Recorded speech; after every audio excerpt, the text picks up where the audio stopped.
The webinar will begin shortly. Please remain on the line.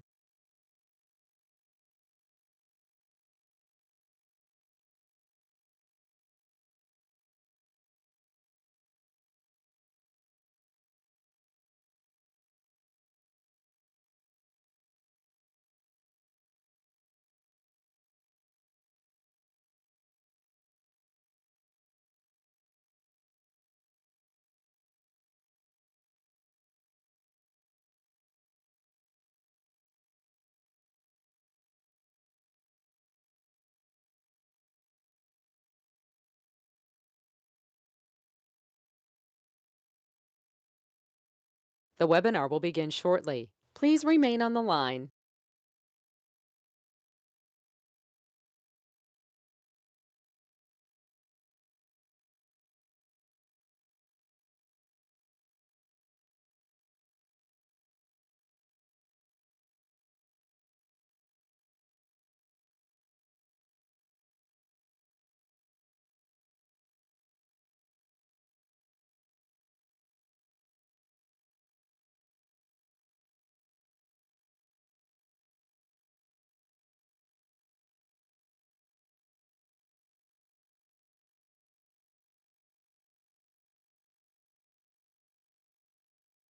The webinar will begin shortly. Please remain on the line.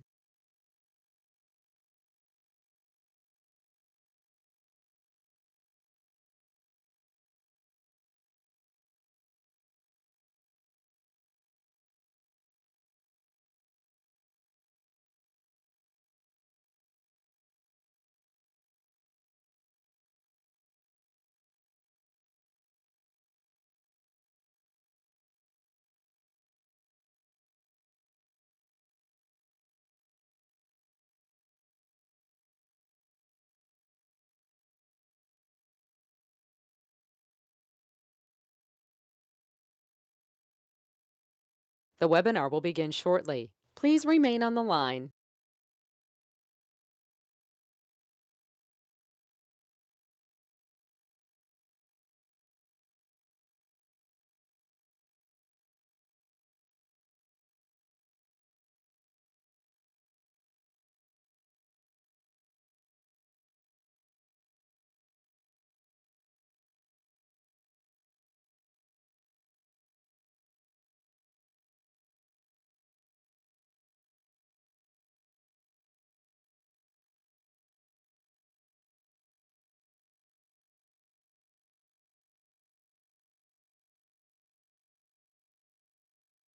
The webinar will begin shortly. Please remain on the line.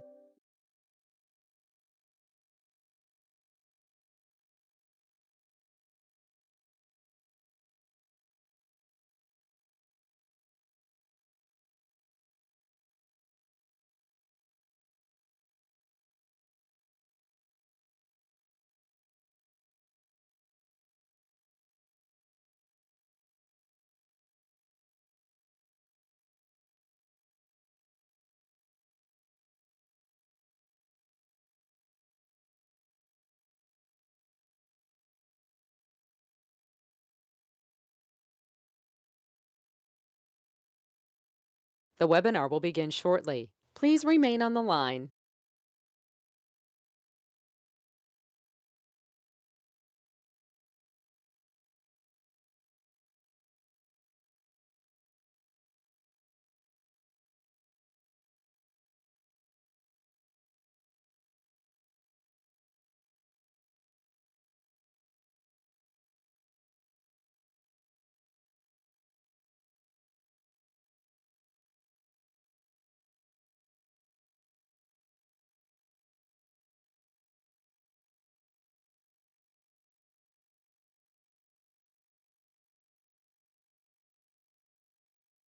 The webinar will begin shortly. Please remain on the line.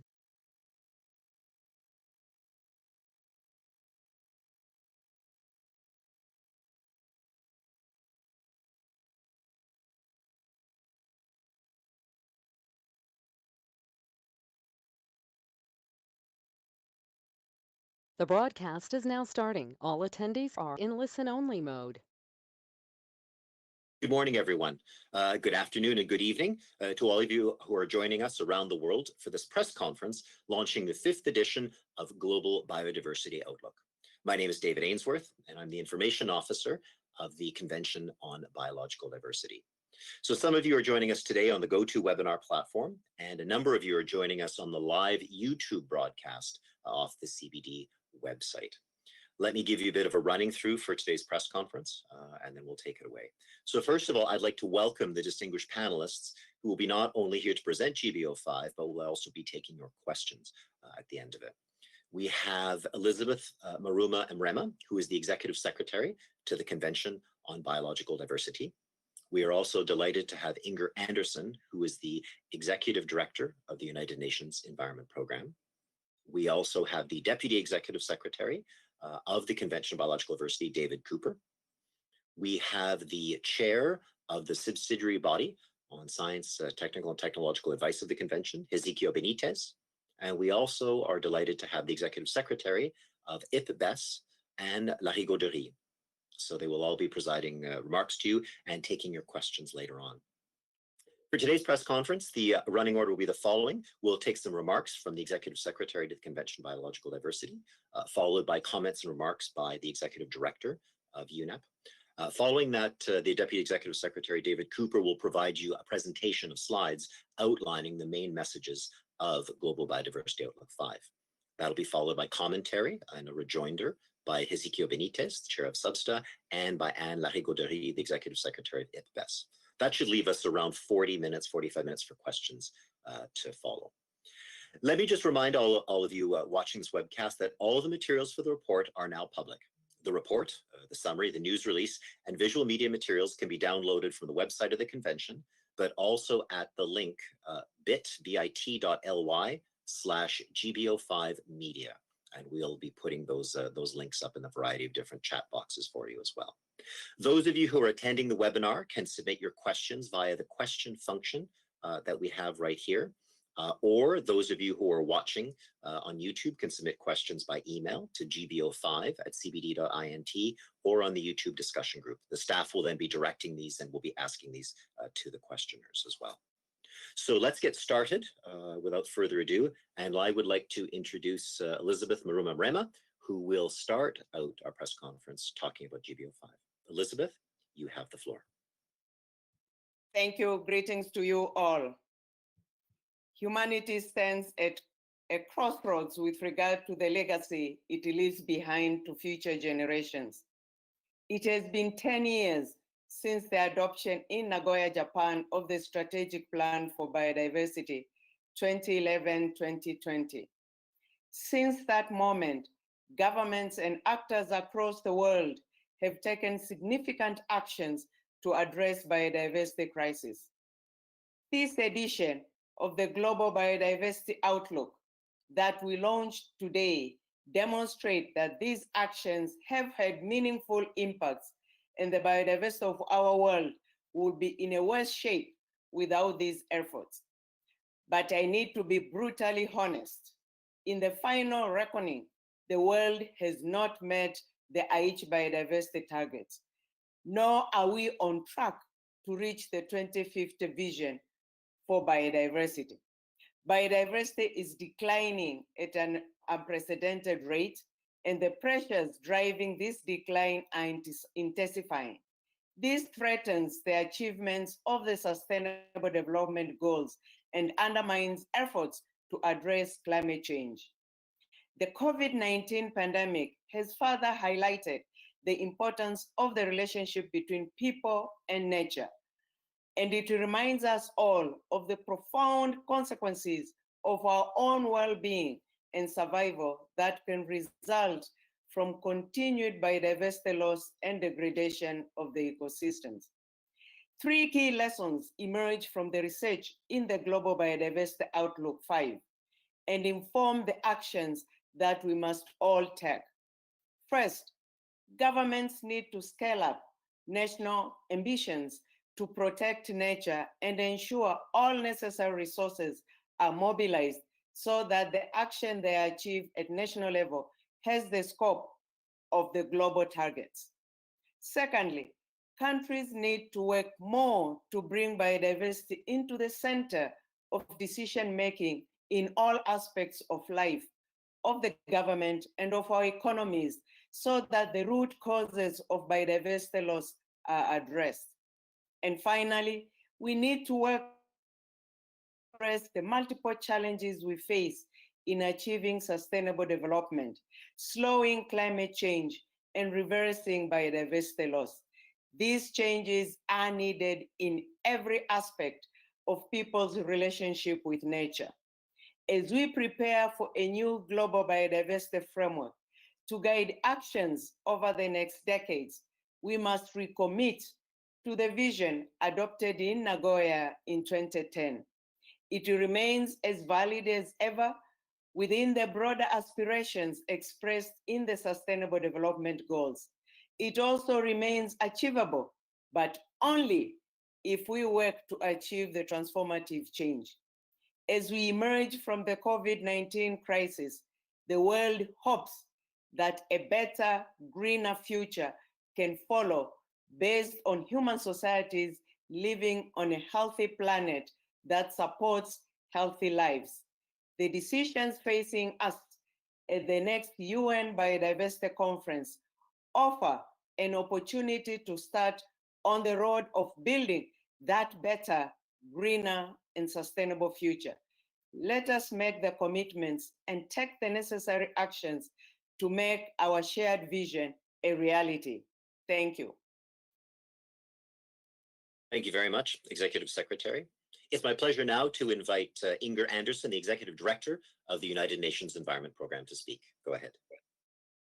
Thank you very much. And to members of the media, colleagues, as we heard right now from the Executive Secretary of the CBD Convention, we've known for a long time that biodiversity and the services that it provides have been in decline. It's on this background that 10 years ago, the international community adopted the Strategic Plan for Biodiversity 2011 to 2020. The goal of that plan and its Aichi targets was to halt biodiversity loss and to ensure that ecosystems continue to provide essential services. Governments and the wider society have acted to some extent to address the biodiversity crisis. Some nations have made some progress, which we applaud. However, as we just heard right now from Mrs. Marema, the report card on the global progress, we have not met the Aichi biodiversity targets, and we're not on track for the 2050 vision for biodiversity. Now, many may have heard myself and my fellow speakers today speak of the devastating consequences of humanity's imprint on nature, in particular, timely and obviously, the COVID-19 pandemic, a zoonotic disease that is transmitted between animals and humans, which is by no means the first and sadly, probably not the last. From COVID-19 to massive wildfires, to floods, melting glaciers, unprecedented heat, failure to meet the Aichi target and to protect our home has very, very real consequences. We can no longer afford to cast nature aside. Now is a time for this massive step up, conserving, restoring, and using biodiversity fairly and sustainably. If we do not, biodiversity will continue to buckle under the weight of land and sea use changes, overexploitation, climate change, pollution, and invasive species. And that will further damage human health, economies, and societies with particular impact on indigenous communities. The Global Biodiversity Outlook that is being launched today spells out the transitions that can create a society living in harmony with nature. Transition is in how we use land and forests, how we organize our agriculture and our food supply systems, how we manage fisheries, how we use water, how we manage the urban environment, and how we tackle climate change. There are many examples of just that show how the right policies can bring about a positive outcome. For example, where fisheries have been regulated and reported and monitored, abundance of stocks have improved. Where coordinated action has been taken to slow deforestation, habitat loss has been controlled. Ecosystem restoration, when implemented effectively with the support of local populations, has reversed decades of degradation. To knit the global response together, therefore, UN member states will soon adopt the post-2020 biodiversity framework.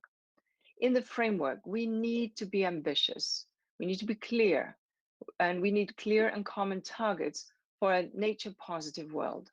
Targets that can be broken down and implemented at the national level. Targets that can be added up so that we know whether we are on track to meet the goals that we will set. We need financing, capacity development, transparency, and accountability. And we need buy-in from the sectors and groups, such as infrastructure, agriculture, government, business, finance, that drive or control biodiversity loss. This may seem like a tall order, but I believe that protecting nature is entirely within humanity's reach. There is today a far deeper understanding of what nature's loss means for our health and our well-being, for regulating our climate, for ensuring that our skies are raining. Businesses can no longer afford to ignore the risk of biodiversity loss on profitability. And as we are seeing countries and companies and financiers beginning to lean in on the nature agenda, we can see that this is doable. As we stretch in the climate change context on the national determined contributions, the NDCs, we have a very real shot at embedding ecosystem-based adaptation or nature-based solutions into climate action. We don't need to wait for the biodiversity framework to do that. We need to begin now, and then we need the ambitious framework. As the UN Secretary General has noted, this is a make or break moment for the planet. As we seek to reboot economic recovery following the COVID-19 pandemic, how we prioritize and direct our resources will either secure human economic and environmental health for generations to come, or take us down the gray path that has brought with it the suffering that we are seeing today. Ladies and gentlemen, we have little choice but to take the right path, and I trust that we will do so. Thank you very much. Thank you very much, Executive Director. Thank you for talking about the linkage between all the other agendas before us. I'd like to turn now to a presentation of the contents, findings and conclusions of Global Biodiversity Outlook 5, delivered by the Deputy Executive Secretary, David Cooper. I believe he started to share his screen. One thing, David, is right now we just see your press order, so we've let people behind the curtain a little bit. You'll just have to put your slides up now. There we go. I think we're almost there. Good. We see the slides now. Go right ahead, David. Your presentation's up. Thank you very much, David, and thank you, others. As we have heard already, the Global Biodiversity Outlook provides a report card on how countries have done in achieving the Aichi biodiversity targets and looks to the future and the post-2020 Global Biodiversity Framework. The report builds on a whole range of national reports and national biodiversity strategies and action plans, and of course the Ipbes global assessment, as well as the latest research and indicator information. It's divided in 3 main sections, and I'll take you through each of them very quickly now. The first section looks at the importance of biodiversity for sustainable development and explores the relationship with the Sustainable Development Goals. 3 main points. Biodiversity is foundational to the Sustainable Development Goals, and its loss therefore jeopardizes achievement of many of them. But also, the Sustainable Development Agenda is itself important in providing an enabling framework for achieving our biodiversity goals. The second part of the Global Biodiversity Outlook is given a report card on progress towards the Aichi biodiversity targets. For each of the 20 targets that were adopted in Nagoya 10 years ago, we provide a summary of progress for the target as a whole and for each element using this colored semicircle chart. We also show the information towards national targets. The indicator-based information focuses in particular on information over the last 2 decades and changes since 2010. So this is the overall scorecard for the 20 targets. As the Executive Secretary has already indicated, none of them are fully achieved. 6 of them are partially achieved. That's indicated by the green segments in the chart before you. For instance, under target 11, a lot of progress has been made in expanding protected areas at land and at sea, and these elements of the target will be achieved this year. We also see progress in implementation of the Convention's protocol, the Nagoya Protocol on Access and Benefit Sharing, in the development of national biodiversity strategies and action plans, target 17, in biodiversity information, target 19, and in biodiversity finance, target 20. But at the other end of the spectrum, if you look at the red segments, you'll see also areas where we have not made progress globally. I'll highlight just one now under target 3, where generally countries have failed to address incentives that are harmful to biodiversity. We are still spending 500 billion a year on such incentives, swamping the amount spent on supporting biodiversity. In this slide, you'll see a lot of yellow. That means progress is being made, but not at rates sufficient to achieve the targets. But as the Executive Secretary and the Executive Director already mentioned, behind that limited progress, we do see important signs which can encourage us and which show that if measures are implemented, they do work. For instance, target 5, while we haven't achieved a 50% reduction in the rate of deforestation and the loss of other habitats as the target requires, deforestation rates in the last 5 years are a third lower than they were the decade before. And we've seen particularly strong progress in South America in this regard. For fish stocks, although overall a third of fish stocks are overfished, and that figure is a little higher than it was 5 years ago, we are seeing where good fisheries management actions are put in place, we do see a recovery of fish stocks, of fish biomass. And conservation actions are estimated to have prevented between 28 and 48 bird and mammal species from going extinct since 1993 when the CBD came into force, including between 11 and 25 since 2010. The extinction rate, though worrying, has therefore been, would have been between 2 and 4 times higher without such actions.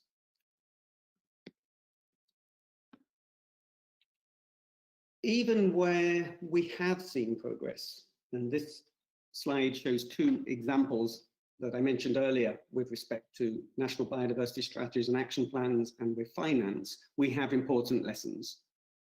One is that we need to make sure that we have a fast start in the post-2020 global biodiversity framework.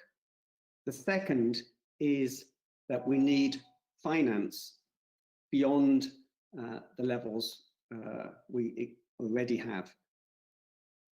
While financial resources were doubled in the last 10 years, international financial resources were doubled in the last 10 years, they still are below what is required.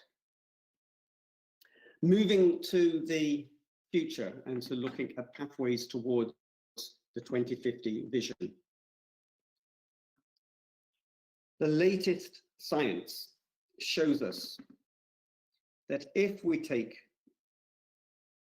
actions, if we put in place the transformational changes needed, it is possible to reduce and ultimately bend the curve of biodiversity loss, to put nature on a path to recovery towards the 2050 vision. But this will require a whole range of actions.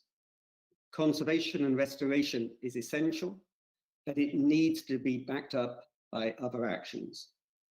Climate change is not currently the largest driver of biodiversity loss, but will become so unless we take strong action to keep climate change below 2 degrees and close to 1.5.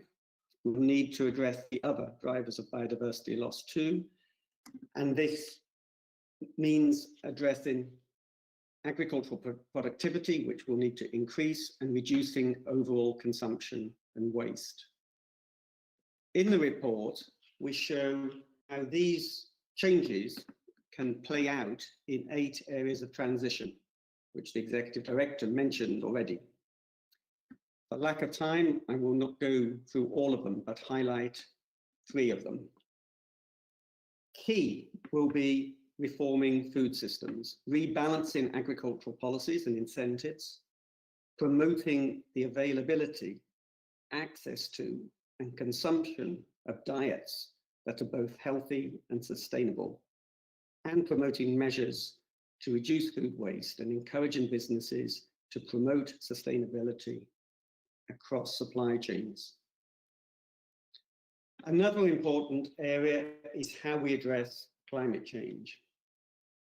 Nature-based solutions or ecosystem-based solutions can be up to 1/3 of the efforts needed to reduce greenhouse gas emissions.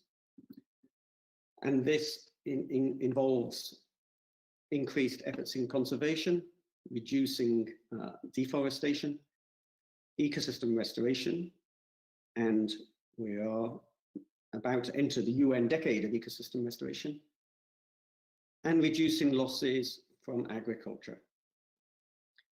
Finally, we highlight the links with health. There is no doubt, and there's increasing evidence, that degradation of ecosystems, encroachment into natural areas, unregulated wildlife trade, all increase the risk of emergence of diseases such as the one we are now suffering from. Investing in nature, reducing deforestation, regulating wildlife trade will reduce the risk of future pandemics. But there are also many other links between biodiversity and human health. We need to address the common drivers of biodiversity loss, disease risk, ill health, and climate change. All of these interactions, all of these transitions are interacted. We need a whole of government, whole of society approach to promote the transformational changes needed. In summary, none of the Aichi targets have been fully met, but there are many examples of success. Policy measures do work where they're put in place. It is possible to reduce and reverse biodiversity loss and put nature on a path to recovery, but that will require strong conservation and restoration activities addressing all the drivers of biodiversity loss, and it will require changes in consumption and production patterns. As others have emphasized, the time for action is now.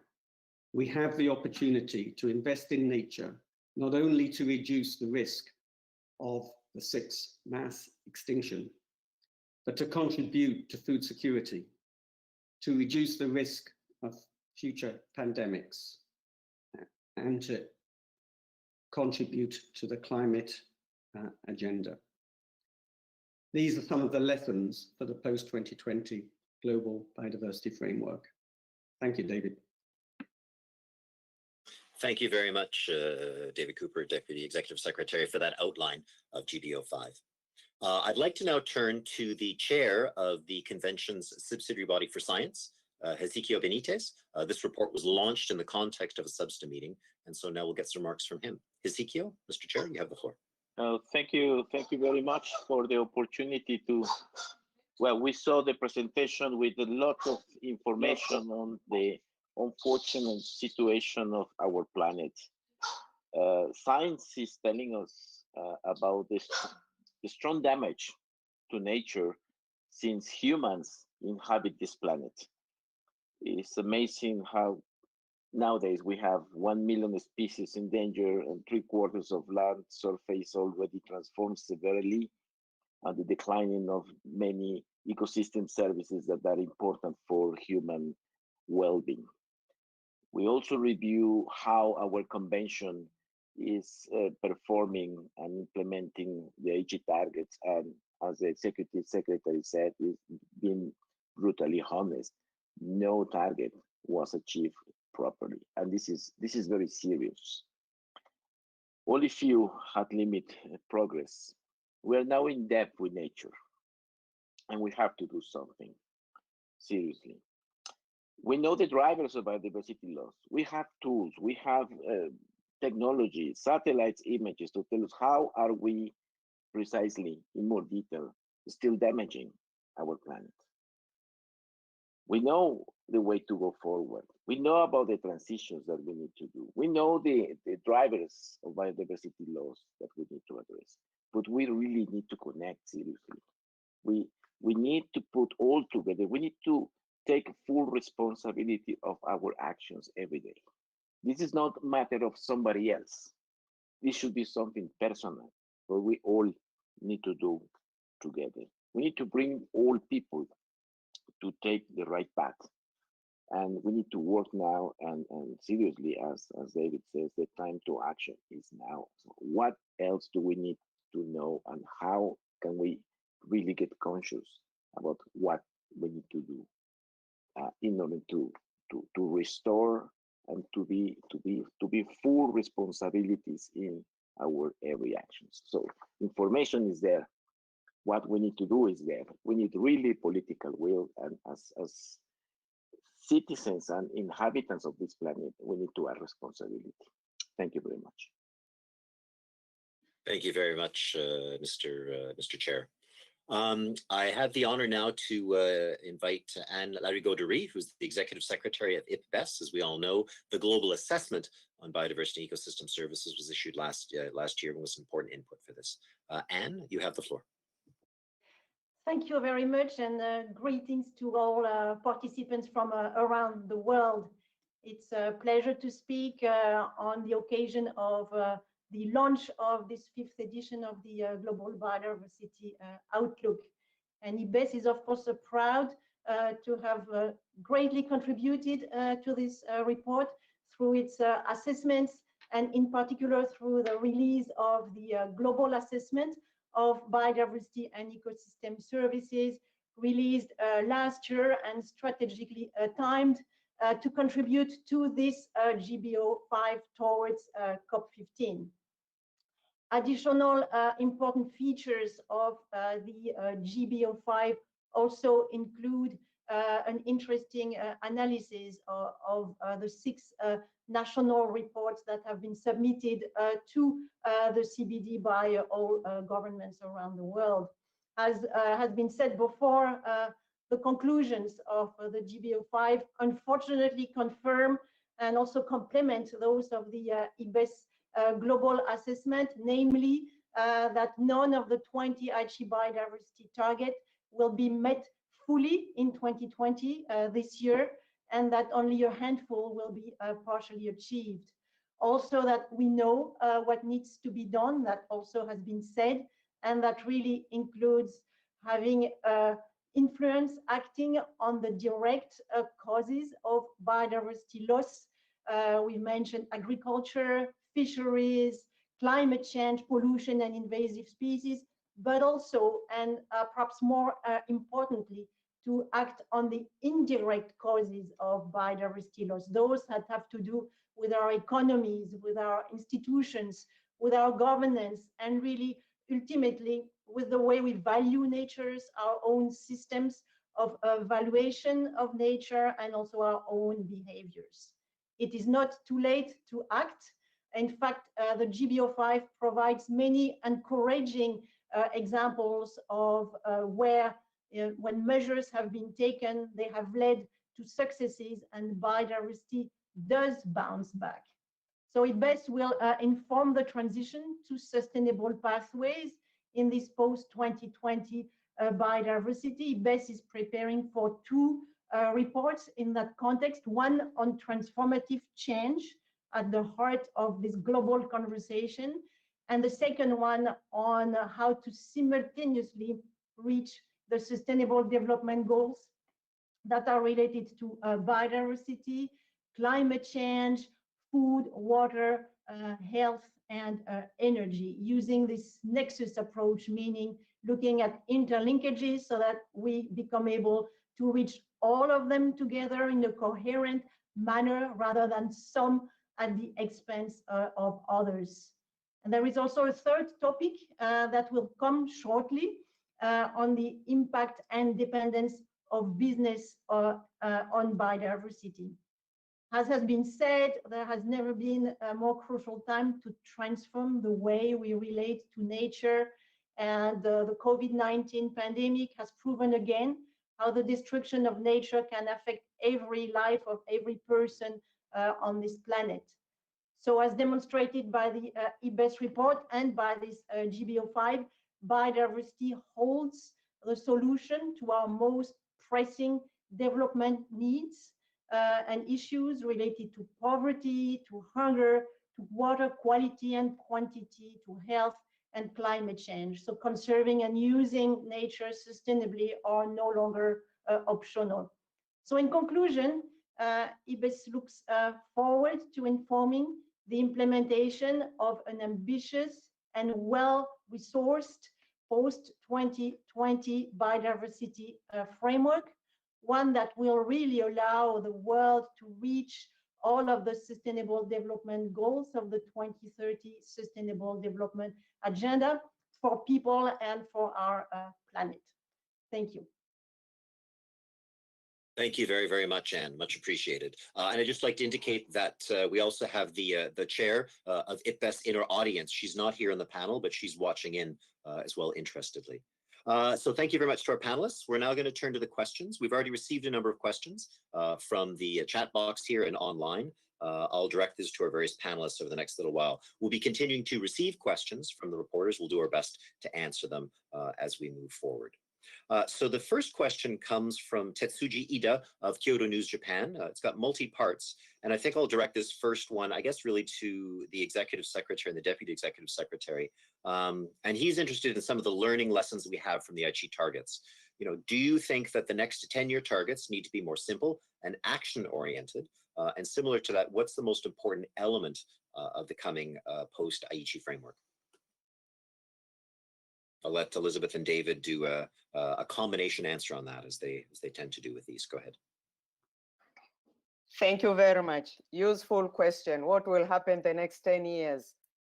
Indeed, simple targets are key, but I think what is also important is to learn from why we fail to achieve the current biodiversity Aichi targets. We need to learn from the past.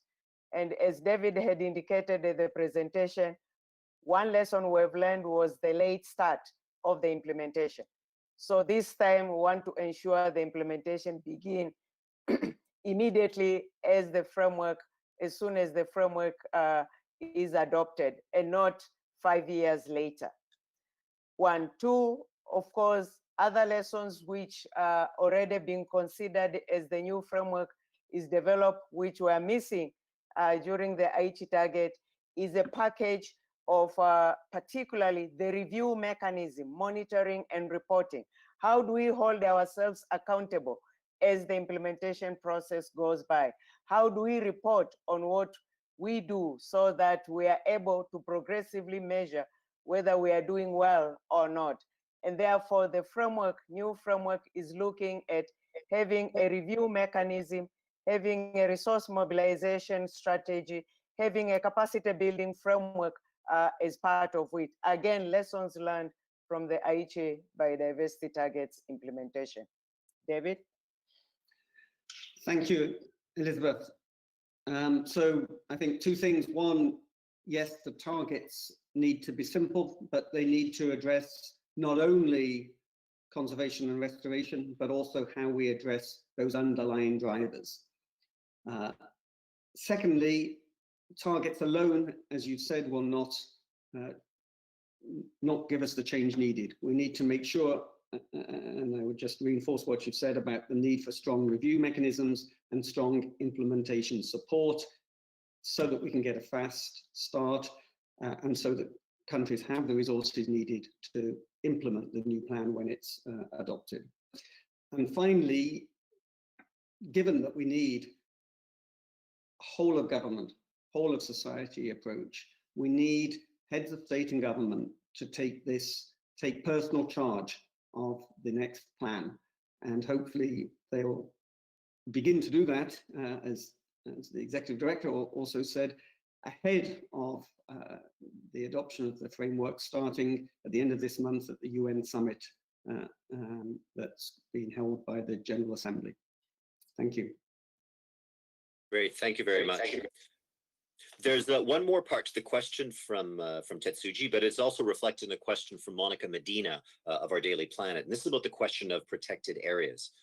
As we know, there is a proposal right now in the zero draft of looking at up to 30% of the planet as protected areas. And so for this one, I'm wondering if I can get, I guess we'll get David and then also Hezekiah to comment on this too. Is that 30% sufficient? Do we need more than that? And what about this question of protecting half of the earth? So we'll start with David and then Hezekiah will go on after that. Thank you. So certainly protecting 30% of the planet would be consistent with the changes we need to put biodiversity on a path to recovery. But it really matters where that 30% is. And in fact, perhaps making sure that we cover the areas that are key to biodiversity, but also key to the continued provision of ecosystem services is at least as important, perhaps more than important than just the simple figure of the area that we conserve. And the other, of course, is just to note that whatever we do with protected areas, essential as it is, it has to be complemented by actions across the sectors, across the economies. The report explores the different implications of an approach moving towards half Earth or an approach where we are, as it's referred to in the report, sharing the planet between productive ecosystems and protected areas. There are pros and cons, there are trade-offs among those different approaches. And certainly it will be important in any of these approaches to make sure that we continue to invest to improve agricultural productivity and sustainability so that we can achieve the conservation goals that we need at the same time as supporting food security. Thanks, David. Thank you very much. Hezekiah, could we ask you to comment? Yeah, thank you for the question. I think this is a case-by-case situation. We need to see, as David mentioned, there are some regions and species that are highly trained and is urgent to establish conservation actions. However, alone itself, it will not work if it's not combined with a number of actions around to reduce drivers of biodiversity loss like pressures from invasive species or pollutions or overexploitations. And this has to be also linked to sustainable use. areas of sustainable use that can allow ecosystem services outside protected areas to protect protected areas is very important. So this is something broader.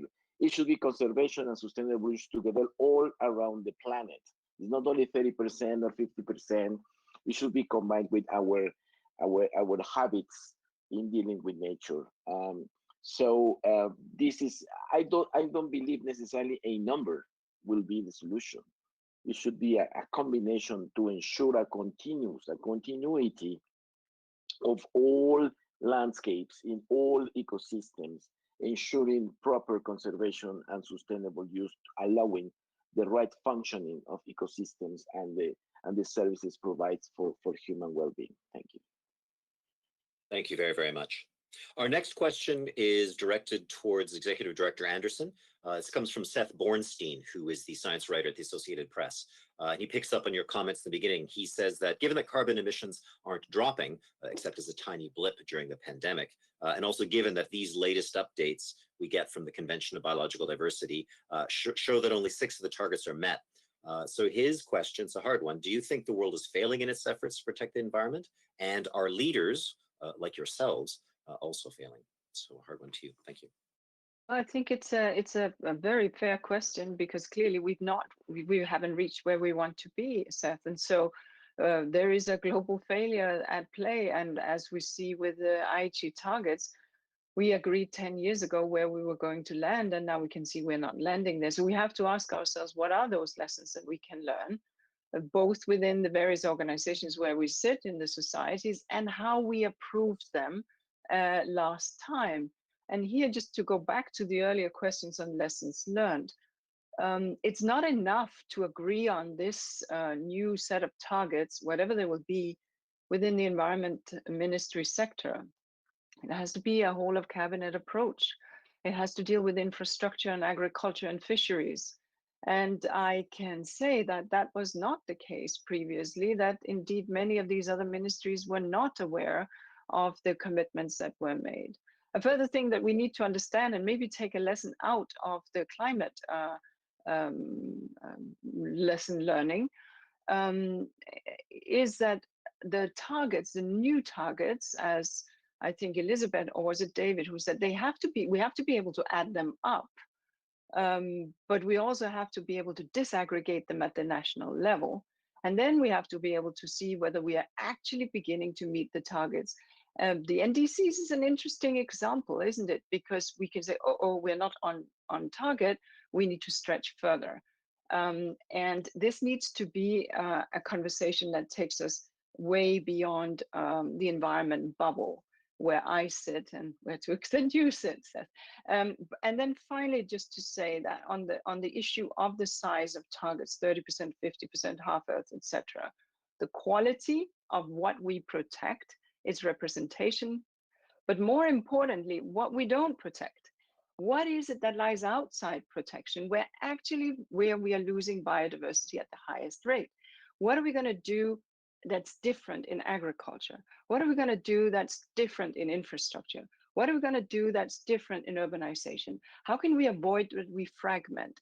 These are the kind of questions that we need to take into urban planning, into land use management, into all of these sectors. And I would say there we have not succeeded. And that's an important role on which we have to tackle. Back over to you, David. Thank you very, very much.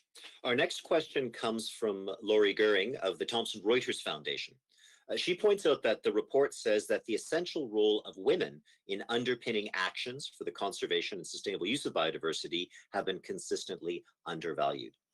She's wondering, can the panelists provide examples of how this gap will have impeded our progress toward biodiversity goals, and how it might be changed, and how things are looking for that? Can I bring that first to the Executive Secretary, and then we'll take it for another panelist afterwards.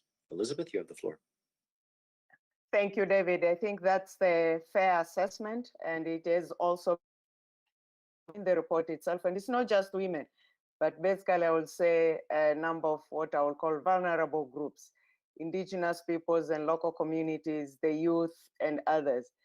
And that's why the next biodiversity framework will be universal in its application.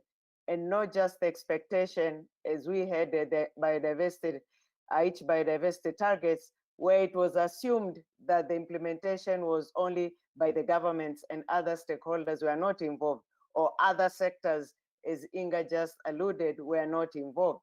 So ensuring universality, ensuring all stakeholders are involved and engaged in the development of the post-2020 framework, these again are part of the lessons being carried forward.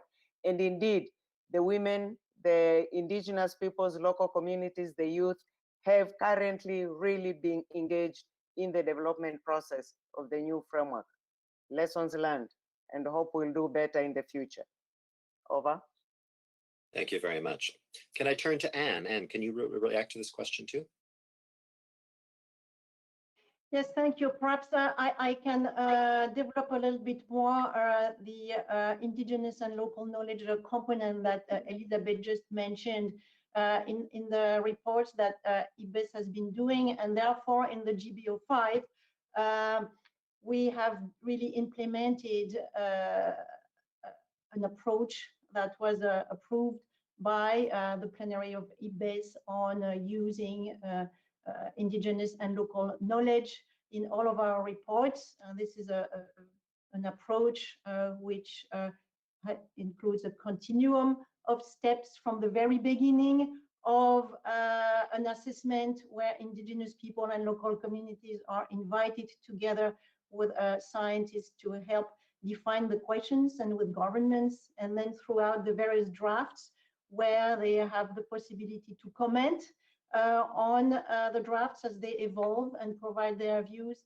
And in the end, when we go back to the community, as we say, we give back and we explain how the knowledge that they have been contributing to has been used and what are the implications for indigenous people and local communities on the ground.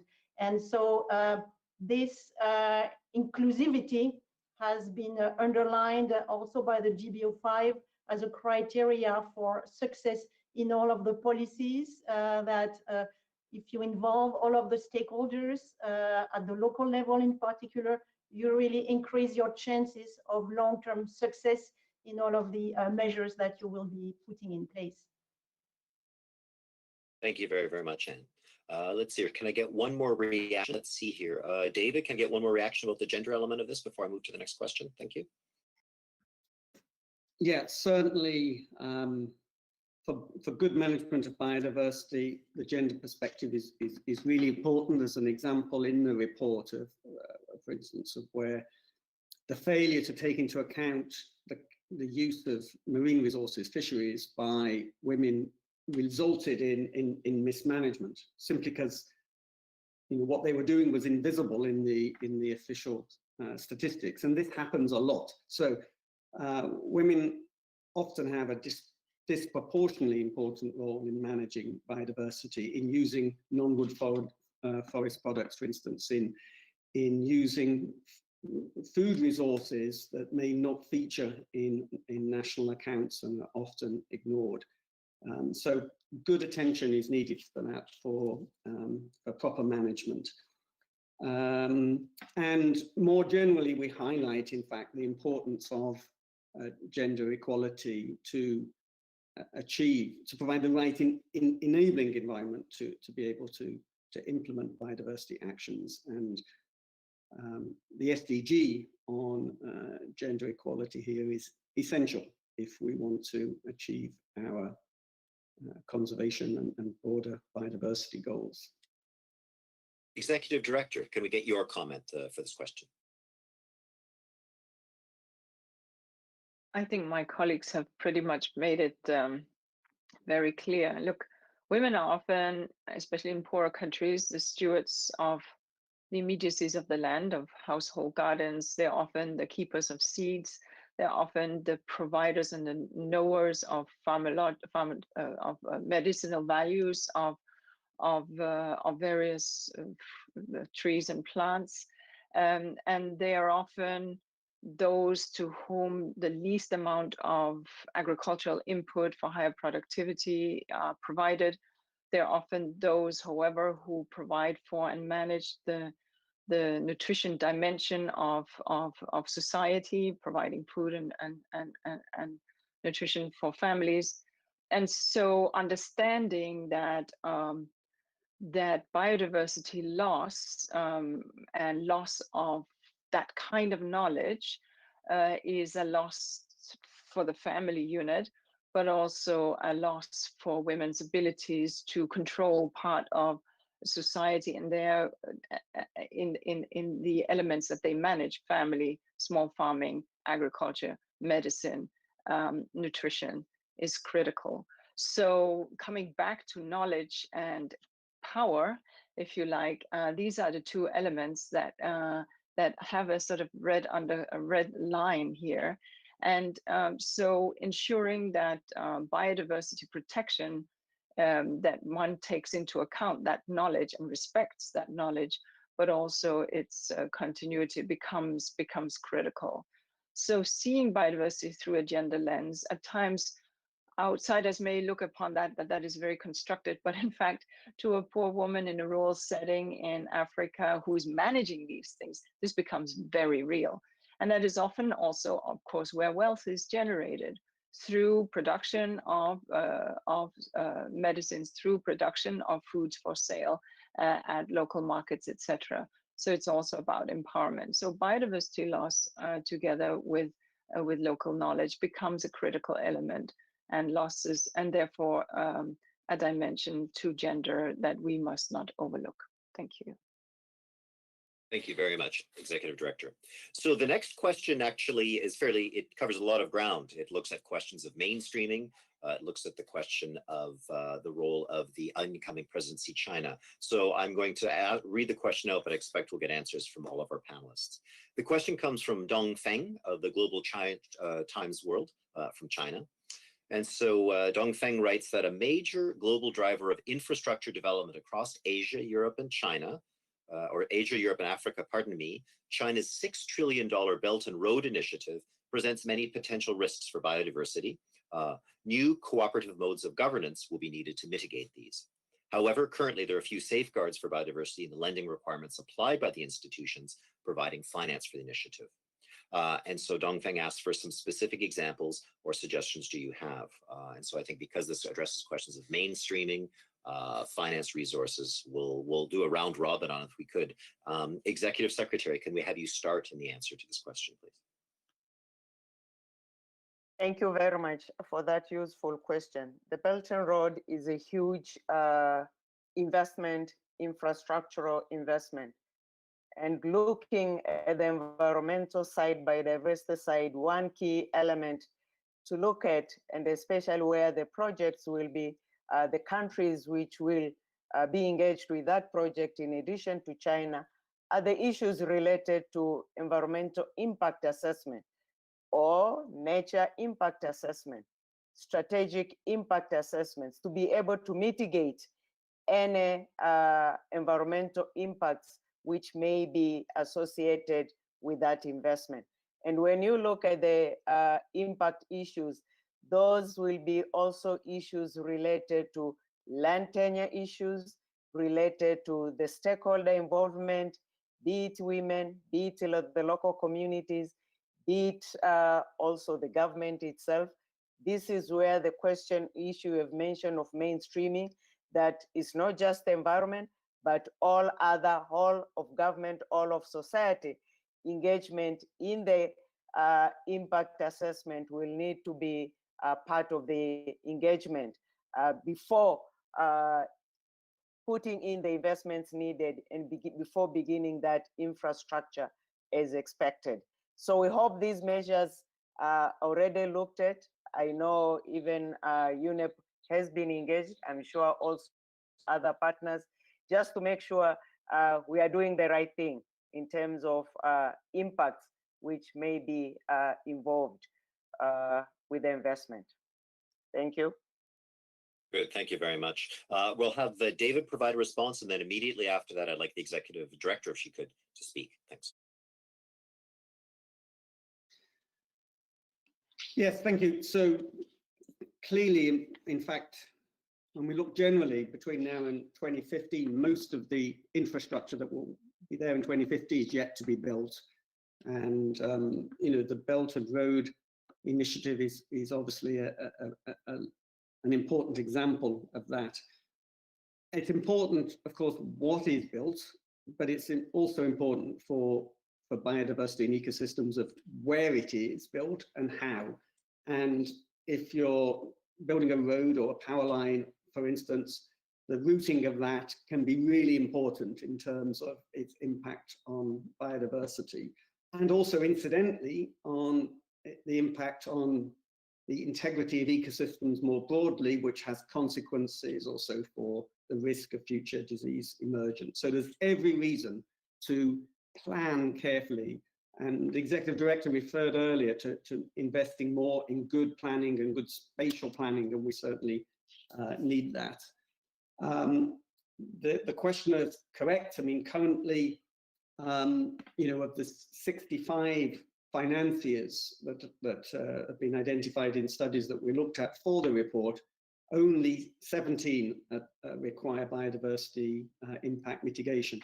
So there's definitely room for improving the safeguards that we have over this initiative and many others. The good news is, if you look in China, some of China's own infrastructure development, especially recent infrastructure development, has followed best practices in terms of siting of new roads and mitigation measures put in place. So, and we know that China's committed to ensure the environmental sustainability of the Belt and Road Initiative. So there's everything to play for in this case. Thank you, David. Executive Director. Thank you. The first thing is probably to be mindful that, and this question came from China, so once infrastructure, the footprint is down, it's probably for the long haul. Think the Great Wall of China. These things stay. My own city in my country, Copenhagen, the footprint went down in between 1,000 and 1,400. It's still there. So infrastructure footprint and where we put it has permanency in a temporal sense that we need to be, as David said, very mindful of. And that means like careful planning, et cetera, as was mentioned. But at the same time, we need to be very careful that we understand that Africa, for example, has a huge infrastructure gap, and it's very easy to sit in our high rises with our running water and our electricity and our flush toilets and have views about this. So we need to understand, and the African Development Bank estimates that Africa's infrastructure gap is around 100 billion a year in terms of investment needed.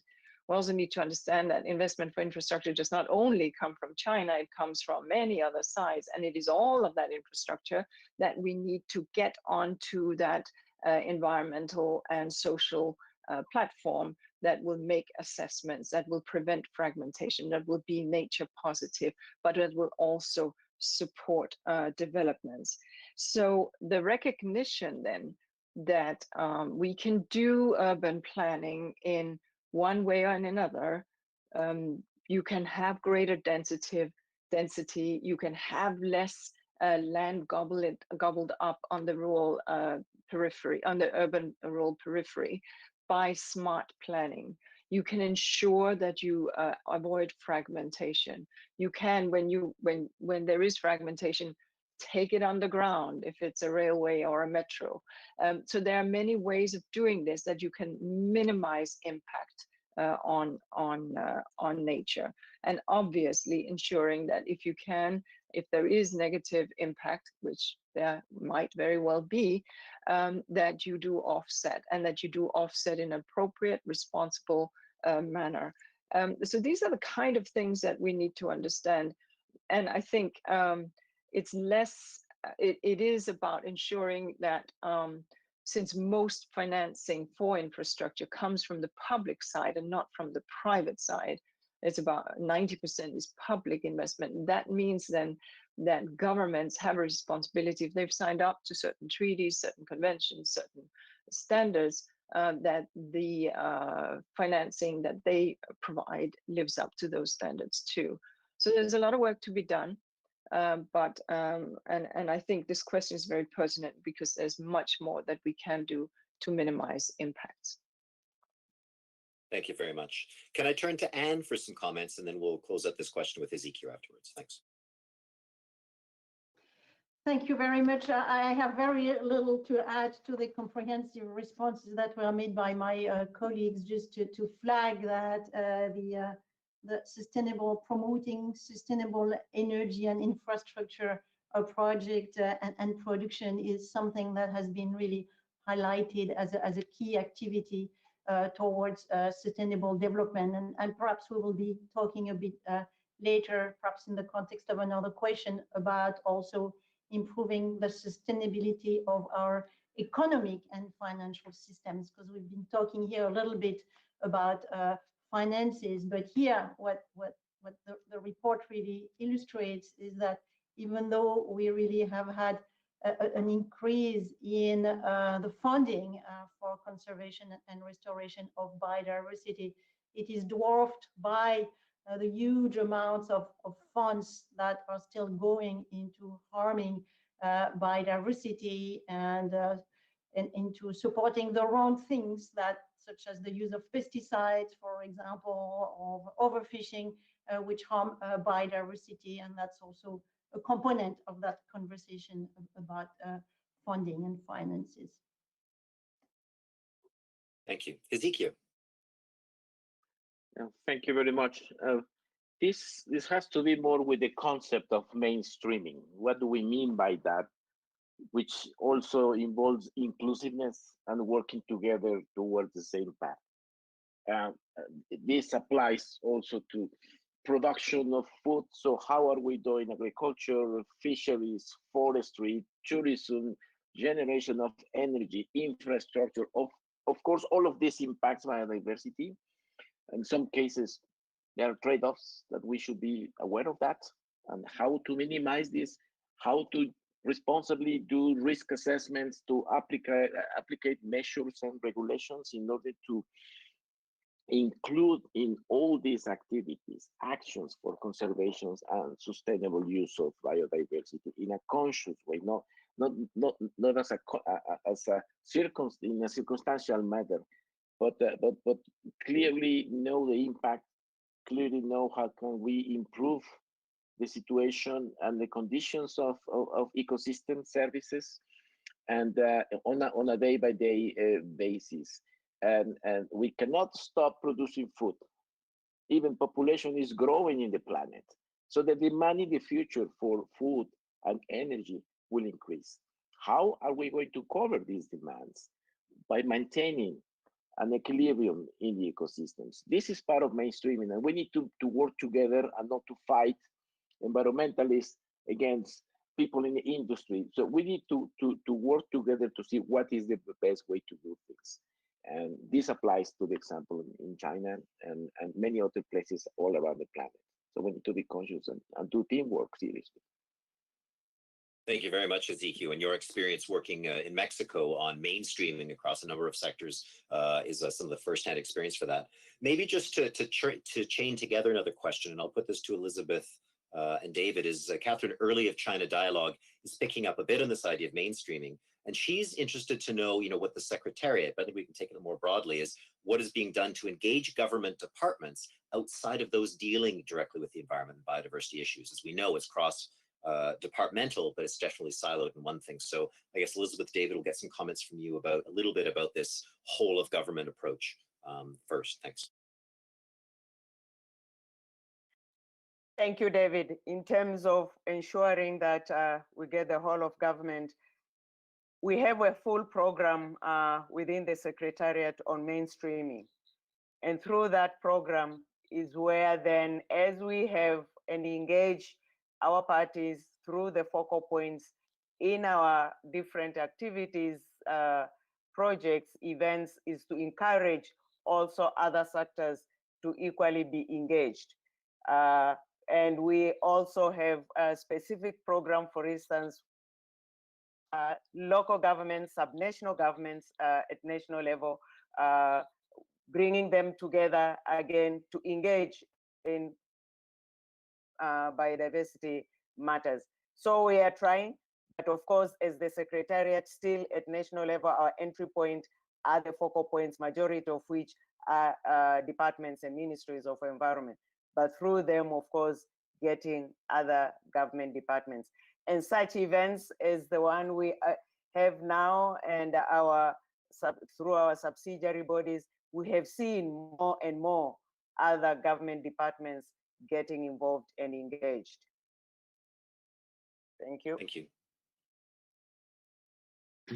Go ahead, David. So, yeah, just adding to that, and of course, our mainstreaming program that Elizabeth outlined, it's very much thanks to the efforts made by the parties, and particularly by Mexico in hosting COP13 and really pushing this agenda, and in bringing, at that point in particular, agriculture, fisheries and forests, which, as we know, are the key sectors, as well as tourism on the agenda. And then at COP14, thanks to our hosts there, Egypt, bring in other sectors, including infrastructure that we were just talking about.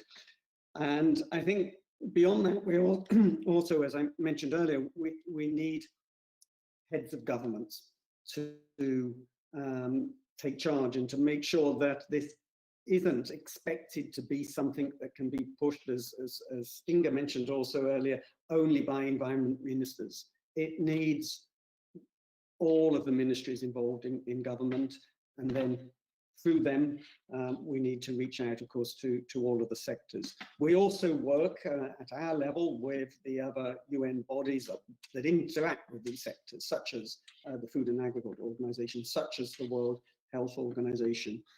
We need to, engage more with finance ministries and those ministers responsible for economic development and planning. And I think some of the messages that we highlight in the report about, that biodiversity, it's important for its own sake. We want to prevent the sixth mass extinction, but ultimately it underpins everything that we regard as important. And so making sure that message is widely out there is going to be key too. Thank you very much. Executive Director, can we get you to comment? Because Unep does work across all of these different areas and fields and is faced with this challenge of silos and working departments. Can we get Unep's take on this way of bringing together a whole of government approach? I think there is a real opportunity right now, and that is in the context of the stimulus packages. And so I think that what we need to understand, yes, there is with these, what is it, we looked $15 trillion worth that has gone into the global economy, and this money is yours and mine. It came from taxpayers, right? So this is not, this is money that has been contributed to states by taxpayers. So understanding where that money goes, but that is now. And so I think I hope, in our lifetime, and certainly not this past century, have we in the last 100 years seen so much money being taken from the public purse into the economy. And the question then is, what will we, thinking about mainstreaming, what are we going to say to that? And how are we going to make that part of the solution? Because otherwise I fear that mainstreaming will be somewhat of an abstract situation, but there is a here and now. And so understanding that, yes, the first thing of the stimulus is, of course, to help the health ministries, is, of course, to help those who have lost their jobs and cannot feed their families and pay their rent. Don't get me wrong, cut those checks, get them to people, etc. But thereafter, when investments start rolling out, what kind of investments is it going to be? Like Anne was saying before, is it going to be renewable investments in energy, or is it going to be coal-powered plants? I go back to my infrastructure story. A coal-powered power plant has a lifetime span of around 50 years. So and 10 years planning. So you're talking from today, 60 years out, you're still running that thing. So let's think about time, the temporal nature of this, and let's think about right now ensuring that the kind of stimulus packages that are rolling out, that they have a nature positive dimensions. And this can be, there's a whole wave of options. Pakistan, for example, pushed out a package that included support to the billion tree tsunami, i.e. getting money into people's pockets. Yes, by doing what? By planting trees, native trees, right?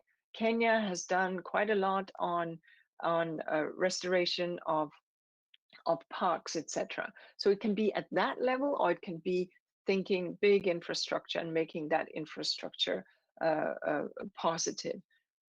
Because so that is, I would say, right now our primary conversation that we need to have on mainstreaming. Get real with these trillions of dollars that are slushing around and moving them into nature positive investments, and being mindful and engaging with influencers and policymakers to make that happen. So that would be my 2 cents on the trillions right now in terms of infrastructure. Back over to you, David. Thank you very, very much. I'm going to move to another question, I think, that links to this, but also comes back to some comments we had from Anne before. So link Anne start with this. This question comes from the YouTube channel. It's not attributed, so I'm not sure who asked it, but it's a good one. But they said they wanted to understand, do we really have a strong evidence of the relationship of biodiversity and production? And the question was asked because, according to this attendee's view, the productive sector doesn't seem to be so convinced about the importance of biodiversity's persistence. So Anne, we'll start with you, because you talked about the need to look at sustainable production and consumption. And I think these are some of the bigger questions about mainstream, but then again about this question about engagement with business and overall productive sectors. So let's start with Anne, and then I'm going to go to a round robin with this. Thank you.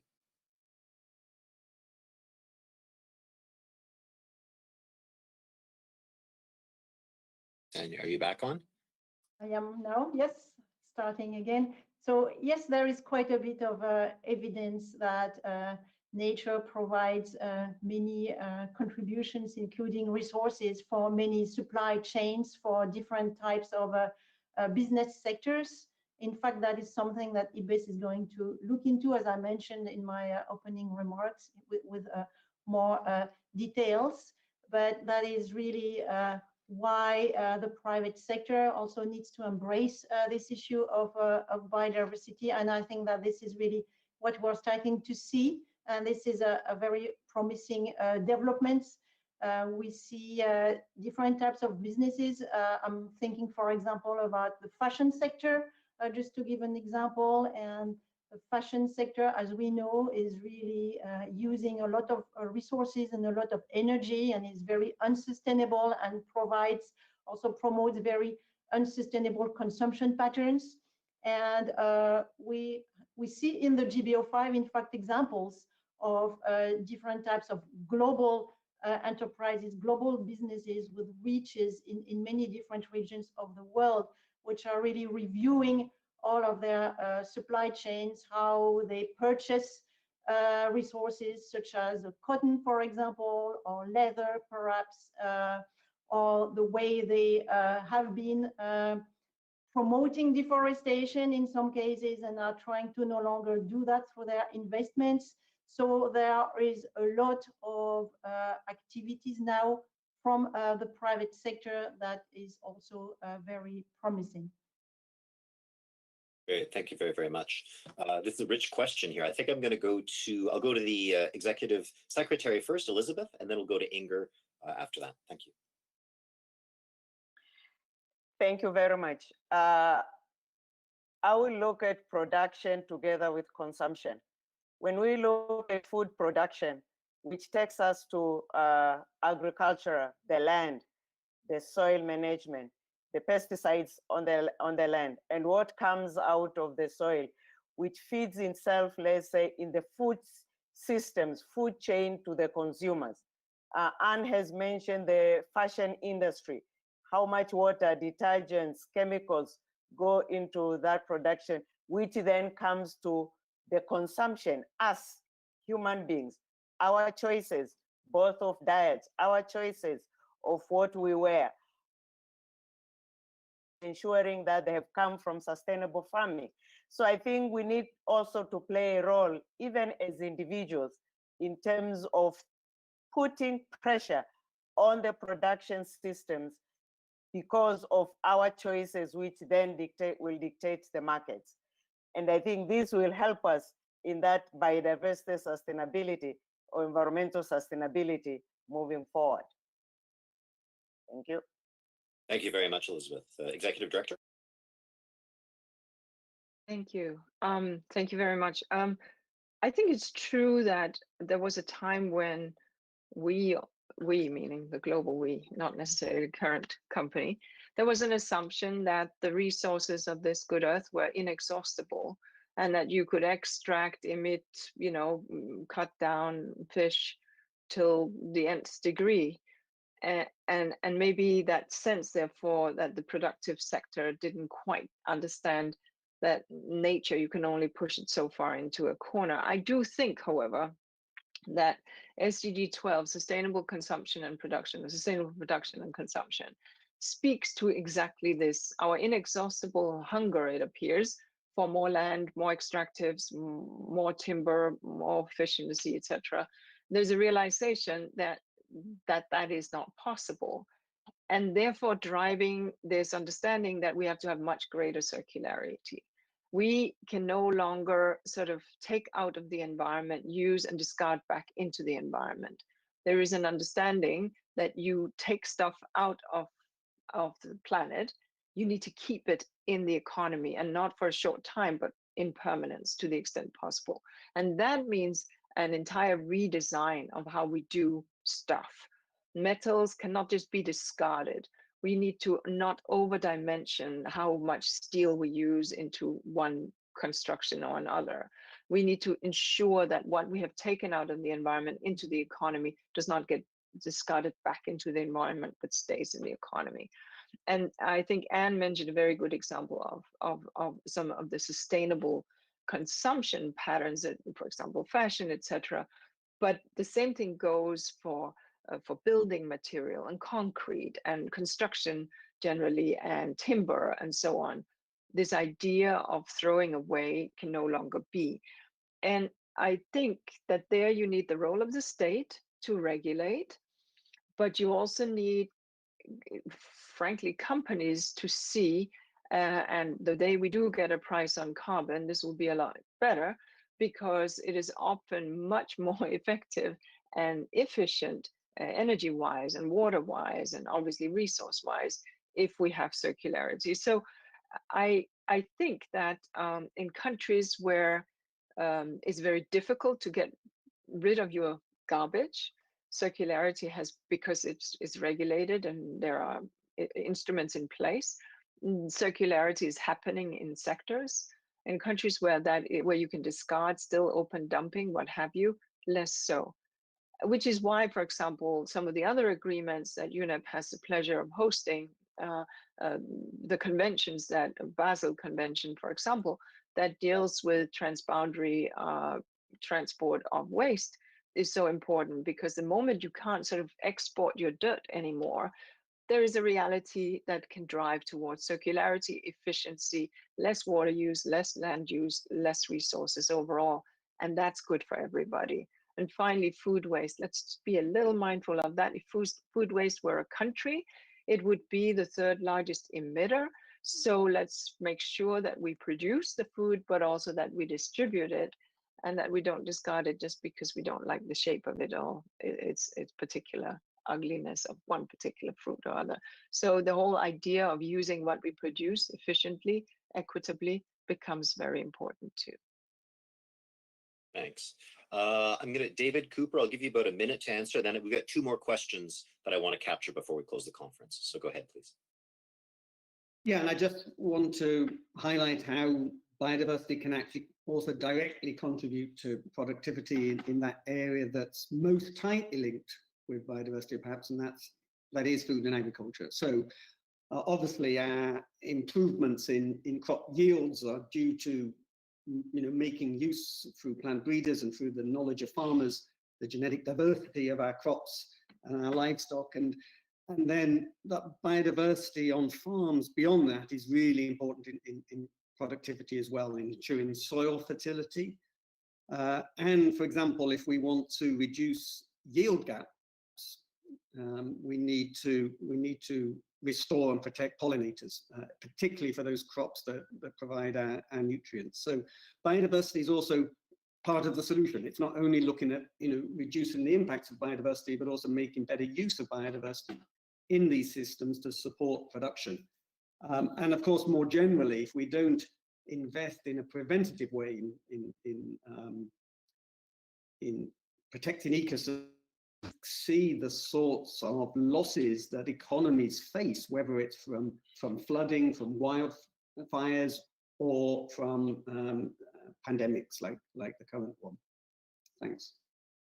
Great, thank you very much. I'm going to try to get through two more questions before we close. So the next question brings us back to conservations, and more specifically species conservation, the efforts. It's a question from Daniil Studnev of TASS. And Daniil talks about the example of the Siberian or the Amur tigers. They were saved when Russia became the first country in the world to grant them full protection. And now we're looking at, according to his statistics, about 500 of them are living in the wild, with 95% of them in Russia's far east. So what does this experience tell us, this Russian experience tell us in terms of saving wild subspecies, and what does it recommend to other countries in terms of the approach they took or other ways moving forward? And for example, he cites the notion of Bengal tigers. Bengal tigers are threatened by poaching, loss and fragmentation of habitat.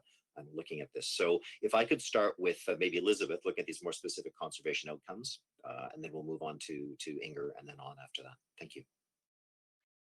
Thank you, David. The Russian experience clearly teaches us that where appropriate policies and legal frameworks are in place, creating that enabling environment, just as the GBO report has indicated, policies work, and this is what we are seeing. At least the framework enabling environment was in place, which enabled the increase in this number of species, and that is key. Policies, legal frameworks, enforcement that create that enabling environment is important. Thank you. Thank you very much. Executive Director?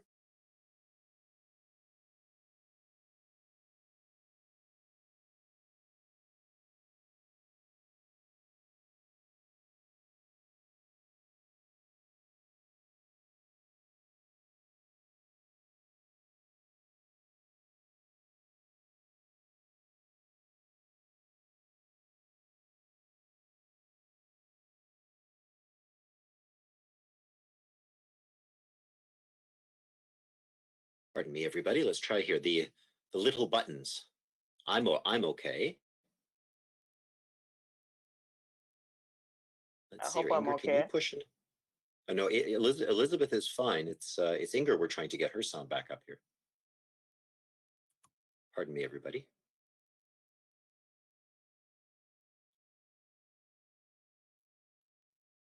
Yeah, no, we still don't have you there. I fear we're all hitting buttons at the same time. It's possible we're canceling each other out. Okay, she'll stop. Okay, I'll see here. So it tells me that I can click and unmute. Okay, thank you. There, you're on. Thank you. Good. Sorry about that. Yes. All right. So thank you, Amur Tiger. Let me just, that was a moment of panic here. So I know exactly. First point is we need to just say conservation works, right? Conservation works. That's a big takeaway. It is not, you can bring species back that are nearly on the brink by good conservation measures, right? But once they're gone, they're obviously gone forever. So that's a big takeaway. Then secondly, Elizabeth spoke to legal frameworks, enforcement, etc. Agreed, check, right? Having clear leadership from the top to the bottom, number 2. 3, involve communities, obviously, because if the large carnivores are taking sheep and there's no compensation, if they are taking even children, well, guess what? You and I too would defend our families. So involve communities and find solutions and deal with human-wildlife conflict. Next, 4, ensure that we take a habitat approach, right? So it's not enough, it's good to focus on a large charismatic because people can identify, but don't just focus on the large charismatic, deal with an entire habitat, because in so doing, not only are we conserving that large charismatic, but we are conserving everything else within that habitat. And that's what matters. 4, of course, deal with fragmentation, because it's fragmentation, especially when you have large carnivores and large cats, such as here, that it makes this very difficult to manage. And last, I'd say, accept species equity. You need that soil fertility and those millions of microbes in the soil as much as you need the Amur tiger. You need the ugly ones and the beautiful ones, the charismatic ones and the horrible ones, because all of the ecosystem is this finely attuned system that hangs together. So I think there are some really important lessons here, but leadership at the top matters, and that goes for any, and we've seen so many conservation programs that work, that deliver returns to nature. But once a species is gone, it's gone forever. Let me hand it back over to you, David. Great, thank you very much. We're coming to the end, so I'm going to move on to the last question, but that was excellent. I think the last question is a good way to close up. The last question comes from Mayumi Nobuta of the Mainichi newspaper in Japan. And so this is going to talk to us about the targets, their conceptualization, what it means moving forward. So her question is that the Aichi targets were supposed to be specific, measurable, and achievable. And so, we're seeing this outcome today that the targets haven't been fully achieved. And so does that relate to the fact that they were not specific, measurable, or achievable? And then I guess the real question that we can bring into it is that what does that mean as we create these targets for the next round of the framework? So what I'll do is I'll start with the executive secretary, then I'll move on to David, but everyone gets a chance to answer in this last closing part of the conference. Thank you. Thank you very much. And I think we have alluded and responded to that question earlier on. Indeed, the biodiversity targets were smart as expected. But as we have learned from it, the implementation thereafter has had challenges. The timing at which implementation began also had challenges. And the measurable mechanism to measure the smartness, the measurability of the indicators was not in place until very much towards the end. So all these factors basically were more related to implementation of the SMART targets then, and the infrastructure which had been put in place and envisaged for its implementation. And not forgetting also the engagement of the different stakeholders to support the implementation. And stakeholder is both different sectors, both at government level, but also the private sector, the business, the NGOs, the women, the youth, different, but also sectors at national level. And of course, the major issue which had been underlined, political will at the highest level to really see the implementation moving on. And lastly, the alignment between the national targets and the global targets. Only 10% of the national targets were aligned directly to Aichi biodiversity targets. And that then affect the measuring of meeting the global targets. Thank you. Thank you very much. David Cooper, followed by Executive Director Anderson. So yes, we need smart targets. I think clearly the improvements can be made, but in the end, I think, as Elizabeth has said, it's not, we didn't fail to reach the Aichi targets because they were the wrong targets.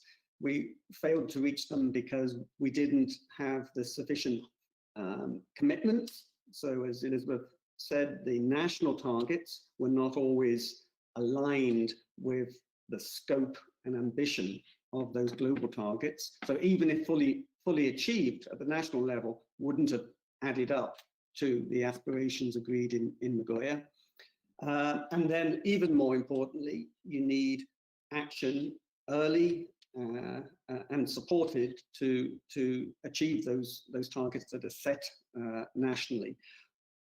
Going forward, we need to make sure that we keep close watch on the process. We need regular stock takes. We need to make to see how the national targets, do they add up, as Inga mentioned earlier, I think, to the global aspirations that are being set. And then, if not, what course corrections do we need to make? So we need a very strong monitoring and review process going forward. Thank you. Executive Director. This time I didn't touch the button, so hopefully it'll work.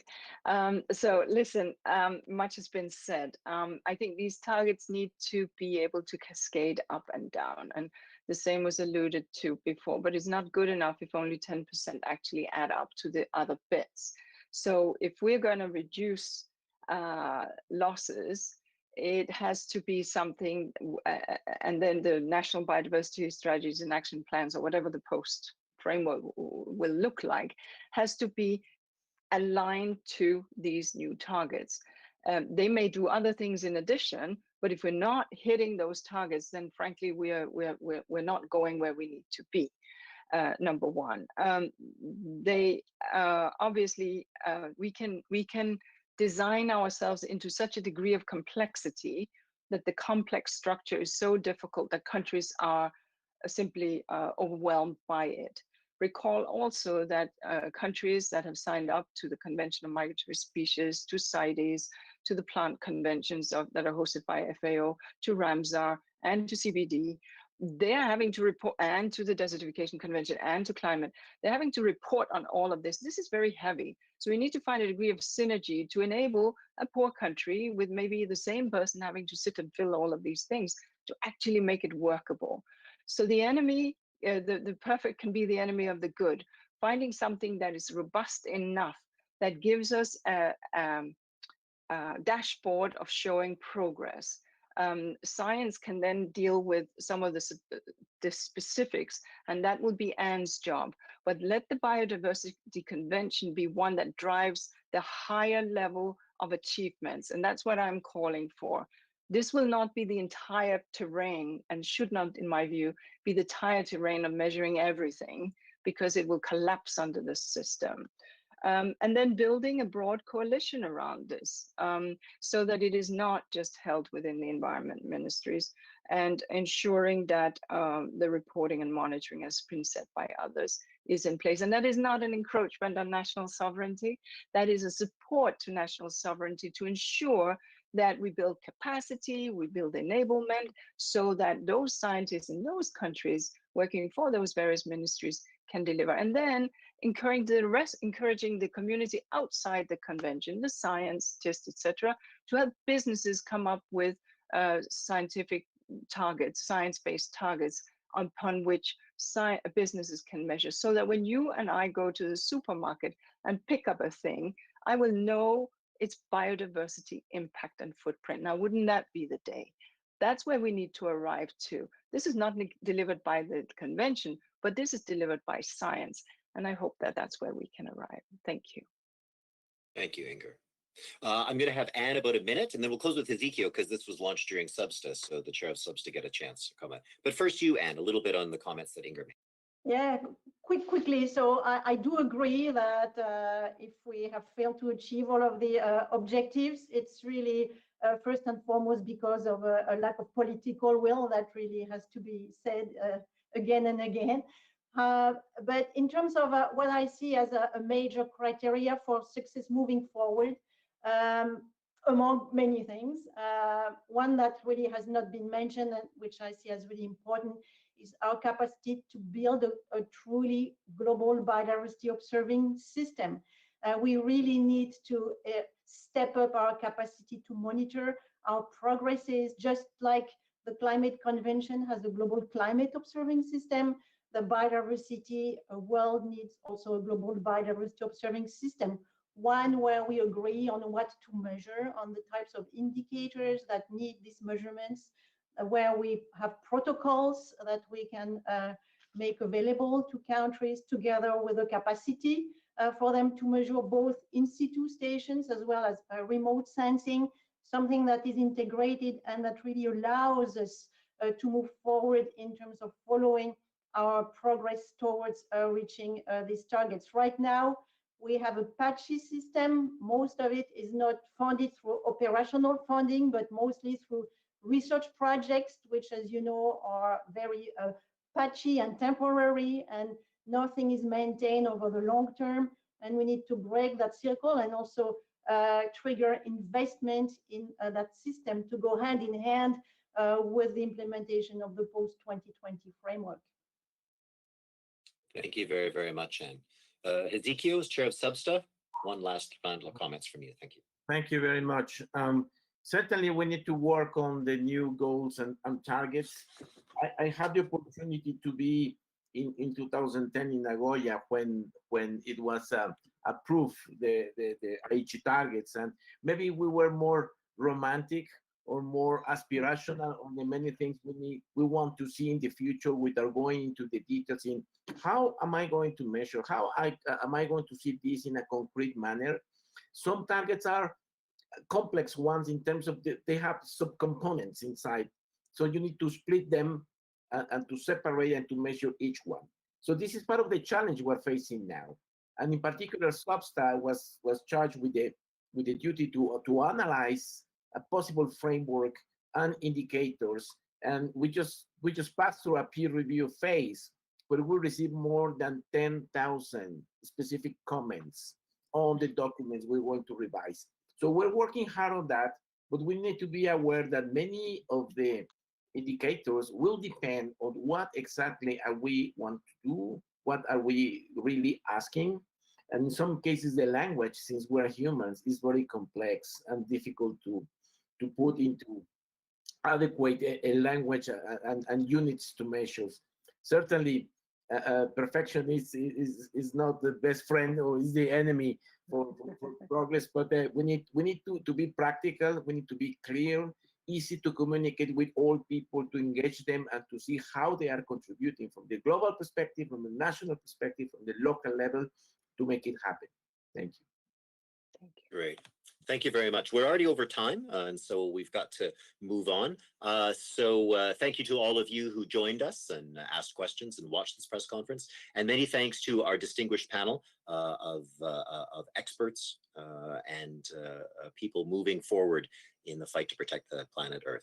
GBO5 is available on the website of the Convention on Biological Diversity. Reporters, we can also give you access to the Trello board and other opportunities to interview some of these people in the days to come. Thank you, everybody. So good morning to you, good afternoon, and good evening. Be safe. Thank you.